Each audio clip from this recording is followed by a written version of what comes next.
election time in August of 2015 and onward, the Rebel, including Ezra Levant and myself, reported on the Lead Now campaign and how they were influenced by foreign backers. In my report, I detailed how Lead Now is funded by the Tides Foundation and was also behind the Vote Together strategic voting campaign. This is a campaign that helped to defeat 25 Conservatives in 29 ridings that were suggested by the group. They even bragged that their recommended candidates were selected 96% of the time. So what they did was they selected their favorite non-conservative candidates that they thought could win the riding and got the message out to the people in those ridings on who to vote for. Now, we knew that this was funded by Tides over a year and a half ago from Vivian Krause's work, from Ezra's work, and from my report, and the mainstream media is finally catching up just now. There aren't really any new details to report, except that a complaint has been filed to Elections Canada by Canada Decides, a group co-chaired by Joan Crockett, former Conservative MP who lost her seat by 750 votes in Calgary Centre to now Liberal MP Kent Hehr, and was a target of the Vote Together campaign. She's claiming basically what's already available through a simple Google search, and that there may have been some collusion between third-party groups to get past election spending limits of almost $8,800 per riding.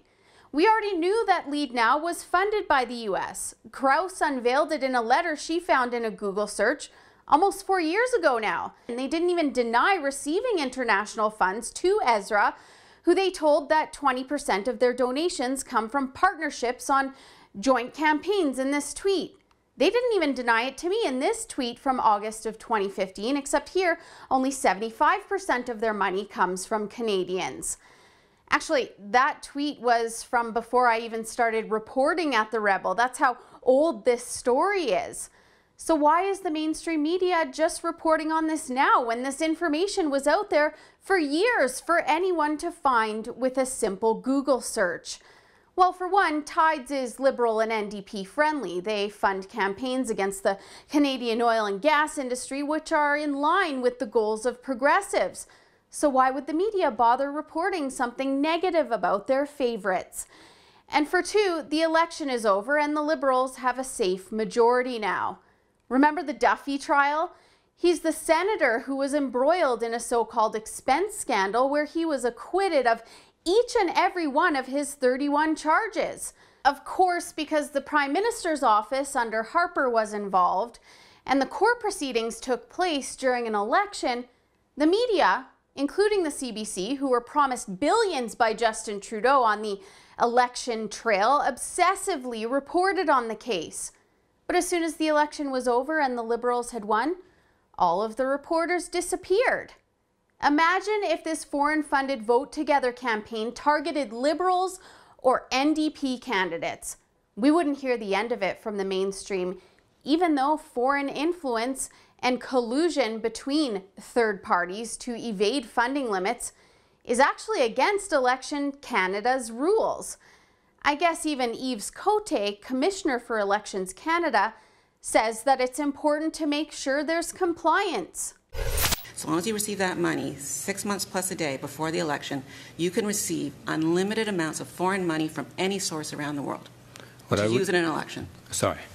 What I would say, Senator Frum, is I go back to my opening remarks, which is that issues of significance have been raised. The one that you raised is one of those, which, in my view, deserves Parliament taking the time to looking at the situation, trying to understand what has happened, what is likely to happen, and then take measures in a way that would, as we discussed with Senator Baker, that would ensure that there is compliance with the Charter and other values, and then decide what to do. Keeping in mind, again, that the Supreme Court of Canada has said that the objective of maintaining a level playing field is for them a very important objective. So how long is this going to take to get resolved? After 2019, when more foreign money can gain influence in our next election? In 2011, there were just 55 registered third parties, and that number more than doubled in the 2015 election at 114. So what will that number look like in 2019? Tides is funneling money to a number of Canadian initiatives as it is.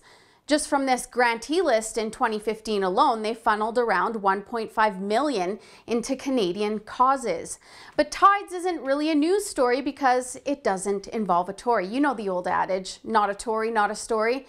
Crockett did, after all, get ousted from her seat in Parliament, so what's a story that will disappear on foreign funding, removing a Conservative from office on a slow news day?